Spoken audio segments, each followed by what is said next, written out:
However brief this presentation today, I wish to dedicate it to my maternal grandmother, who died many years ago on the 1st of November. In his famous 1975 study, The Hour of Our Death, French historian Philippe Ariès has shown how Western societies have shied away from death since at least the middle of the 19th century, and it's even more accentuated in the middle of the 20th century.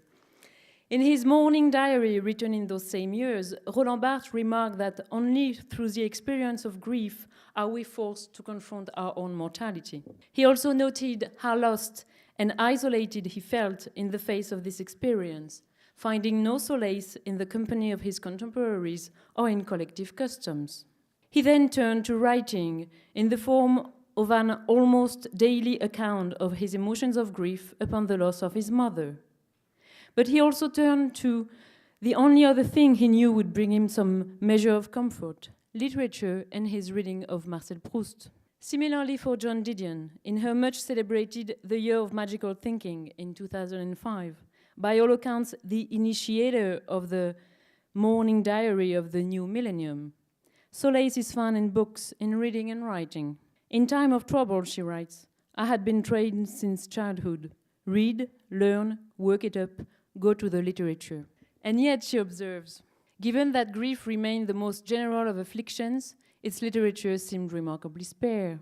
Didion then proceeded to uncover the few texts that she found to be exact, her word, in recounting the experience of loss. Most of them were poetry, though, or else they were academic. Very few, with the exception of C.S. Lewis's A Grief Observed, 1961, were explicit, personal accounts of the moment of death or detailed recollections of the catastrophe of grief. Didion's book then remedied this absence in creating, 30 years after the few private notes of Roland Barthes, the first mourning memoir of our time. In its wake, a whole new body of work has been emerging, increasingly strong and coherent, although diverse in its literary forms. Published in France, in Quebec, Canada, the UK, and the United States, what all these books have in common is that, rather than being poetic like the elegy that's been the literary response to death for centuries, they are all narrative works, stories, representing what I called earlier the catastrophe of grief. That is, the way time has been broken by death.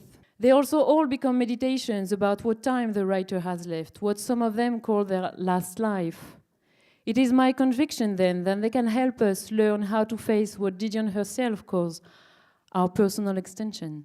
The need for this new genre is evidenced not only by the growth of this body of works in the last 10 years, but by the critical and public success they encounter, some of them fast becoming bestsellers. This is the case, for instance, of H is for Hawk by Ellen MacDonald.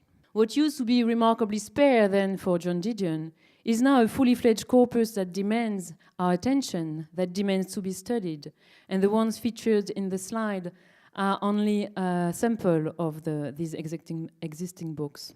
Hence, my argument is that literature, being the expert at articulating intimate emotional experience into a shared language, is unsurprisingly the better equipped to deal verbally with both the uniqueness and the banality of dying. These grief memoirs, I then argue, are opening up a public conversation about death that didn't seem only a few decades ago culturally possible. Thank you.